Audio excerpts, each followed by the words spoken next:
Great, thank you for having me today. I'm John Wagoner, the Executive Director of Admissibility and Passenger Programs from CBP headquarters in Washington, and it's great to be back in Houston again. We've really had a great partnership with the City of Houston, the Houston Airport Systems, United Airlines, some of our other partners at the airport, of course TSA, and my colleagues in CBP that operate the airport. But when we came to them with the idea of launching Global Entry back in 2008, everybody quickly just jumped on board and said, hey, this is a great idea, we can make this work. And here we are today that Houston is our second busiest enrollment center, only behind JFK as far as the number of enrollments. We've got about 560,000 people completely enrolled in Global Entry. And because we linked it with some of our other trusted traveler programs like Nexus, we've actually got 1.4 million people that are eligible to use the kiosks. But Houston Airport alone is responsible for about 60,000 of those enrollees.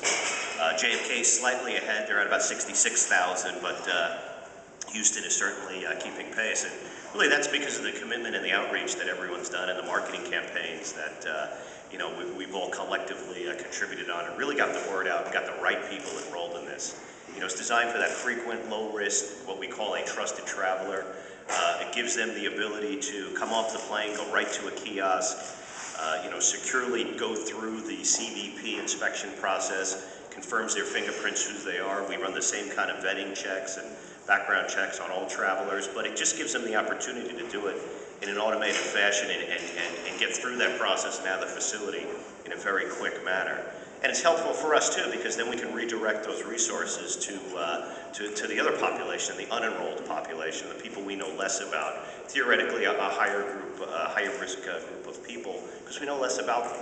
So it's really helpful as far as if we look at a risk assessment and a risk management-based process on how we process travelers.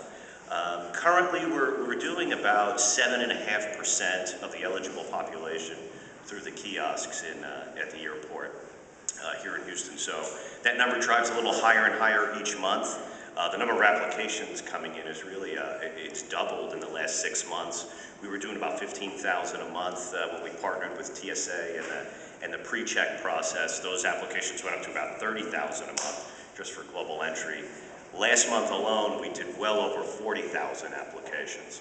So the word's definitely getting out. We're definitely seeing the uptick in applications and enrollments, and that's why having a facility like here today at City Hall is just great news for us and great news for the program, because it does provide a nice, convenient place in a downtown area where people can come and enroll and conclude the process. What they do here is after they apply online, they just do their fingerprints and get an interview with a CBP officer, and we check the passport and really conclude the entire pre-approval process. So nice, convenient location. So thank you, Mayor, and thank you the airport and all of our partners in this in making this a possibility. But we really see Global Entry as a key program going forward.